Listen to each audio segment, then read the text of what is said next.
అంటే ఈ 2 వెర్షన్స్‌లో ఏంటంటే, ఒకటి ఇప్పుడు బీఆర్ఎస్ బాలరాజు గారు ఆయన మొత్తం అంతా డేటాతో క్లియర్‌గా గతంలో ఏం జరిగింది అని చెప్పే ప్రయత్నం చేసి, ఒకటి మీ చిత్తశుద్ధి కమిట్మెంట్ టువర్డ్స్ బీసీ రిజర్వేషన్స్ అనే దానికి పెద్ద క్వెషన్ మార్క్ బీఆర్ఎస్ పెట్టడము. రెండోది బీజేపీ మేమేం అడ్డుకున్నాం, మేము అసెంబ్లీలో ఇస్తామని చెప్పాము అని చెప్పి మేము అడ్డుకోవట్లేదు అని చెప్పి ప్రయత్నం చేయడం. సో ఇక అడ్డంకి ఏంటి మరి? ఇంకోటండి, బాలరాజు గారికి నేను చాలా క్లియర్గా చెప్పదలుచుకున్నాను. బీఆర్ఎస్ పార్టీ మాట్లాడే నైతిక హక్కు లేదు రిజర్వేషన్ల గురించి. 34% నుంచి 23% తగ్గించింది వాళ్ళు. మున్సిపాలిటీలో అవకాశం ఉన్నా కానీ బీసీలకు కేవలం 33%కే రెస్ట్రిక్ట్ అయింది కూడా వాళ్ళే. బీఆర్ఎస్ మాట్లాడడానికి బీఆర్ఎస్ నాయకులు కానీ బీఆర్ఎస్ పార్టీ బీసీ రిజర్వేషన్ల గురించి కానీ బీసీల గురించి మాట్లాడే నైతిక హక్కు వాళ్ళకి లేదు. రెండవది, బీజేపీ గురించి మాట్లాడితే విఠలన్నకు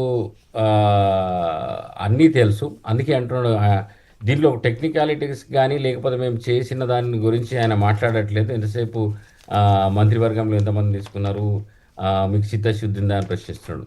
ఇవన్నిటికీ నేను సమాధానాలు చెప్పదలుచుకున్నాను. మా దగ్గర ఉన్నది రెండు ఆప్షన్స్. ఒకటి, ఫస్ట్ మేము చేసింది కులగణన చేస్తా అన్నాం, కామారెడ్డి డిక్లరేషన్లో చెప్పినాం. 42% రిజర్వేషన్లు పెంచుతాం. 42% రిజర్వేషన్లు పెంచే విధంగా మేము అన్ని చర్యలు తీసుకున్నాం. డెడికేటెడ్ కమిషన్ వేసినాం, కులగణన చేసినాం, ఆ తర్వాత చట్టం చేసినాం. చట్టం చేసిన తర్వాత మేము గవర్నర్కి పంపించినాం, గవర్నర్ నుంచి రాష్ట్రపతికి. ఏప్రిల్ 11 రోజు గవర్నర్ దగ్గరికి పోయింది. ఇప్పుడు గవర్నర్ ఆ తర్వాత రాష్ట్రపతి దగ్గరికి పోయింది. 3 నెలలు అవుతుంది. ఇప్పటివరకు కూడా రాష్ట్రపతి అంటే ఎవరి కంట్రోల్లో ఉంటారు? అల్టిమేట్గా కేంద్ర ప్రభుత్వ కంట్రోల్ ఉంటారు వాళ్ళు. ఇప్పటి వరకు కూడా వాళ్ళ నుంచి ఏం సమాధానం లేదు. మధ్యలో హైకోర్టు వచ్చింది. హైకోర్టు వచ్చి స్థానిక సంస్థల ఎన్నికలు నిర్వహించాలని చెప్పేసి హైకోర్టు చెప్పడంతో మాది ఇంకా బిల్లు అక్కడి నుంచి రాలేదు. మేము 9వ స్కెడ్యూల్లో పెట్టమని పంపించాము. మరి తమిళనాడు తరహాలో 9వ స్కెడ్యూల్లో పెడితే రాజ్యాంగ రక్షణ ఉంటుంది వీటికి అని చెప్పేసి. అవును, రాజ్యాంగ రక్షణ ఉండాలంటే 9వ స్కెడ్యూల్లో పెడితే రాజ్యాంగ రక్షణ ఉంటుంది. రేపు కోర్టులలో పోతే కొన్ని ఇబ్బందులు ఎదురవుతాయని చెప్పేసి మేము రాష్ట్రపతికి పంపించడము, కేంద్రానికి పంపించడం జరిగింది. వాళ్ళు ఇప్పటివరకు ఇవ్వలేరు కాబట్టి మాకు ఒకటే ఆప్షన్ మా ముందటుండే. ఆ option is giving an ordinance 42% రిజర్వేషన్లకు ఆర్డినెన్స్ ఇచ్చినాం. ఇప్పుడు గవర్నర్ దగ్గరకు పంపించినాం.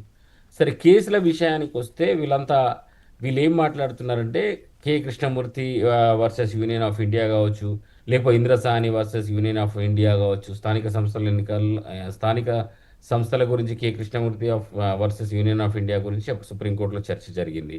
ఆ తర్వాత Indra Sawhney versus union of India అప్పుడు ఎడ్యుకేషన్ ఎంప్లాయ్మెంట్ గురించి అక్కడ జరిగింది సుప్రీంకోర్టులో. సుప్రీంకోర్టు 2 విషయాల్లో ఏం చెప్పిందంటే క్లారిటీగా 50% రిజర్వేషన్లు దాటకూడదు అని చెప్పింది. మీరు బీసీలకు రిజర్వేషన్లు పెంచుకోవచ్చు కానీ but restricted to only 50% total reservations అని ఆ రోజు సుప్రీంకోర్టు తీర్పులు ఉన్నాయి. లేవనిగా తీర్పులు ఉన్నాయి కాబట్టి 9వ స్కెడ్యూల్లో పెట్టుకుంటే అది రాజ్యాంగ రక్షణకు సేఫ్ ఉంటుందని చెప్పి మా ఆలోచన ఉండే. కానీ ఆల్టర్నేట్గా ఈ ఆప్షన్ కూడా ఎందుకు తీసుకున్నామనంటే, ఈ మధ్య కాలంలో 10% రిజర్వేషన్ ఈడబ్ల్యూఎస్ రిజర్వేషన్లు వచ్చినాయి.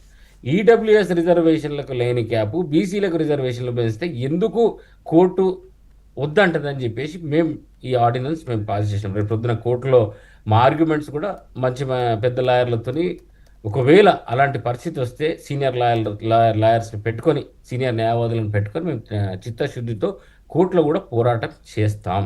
కానీ నిన్న అనిల్ గారు ఒకటి ఇంట్రెస్టింగ్ కామెంట్ చేశారు సీఎం గారు.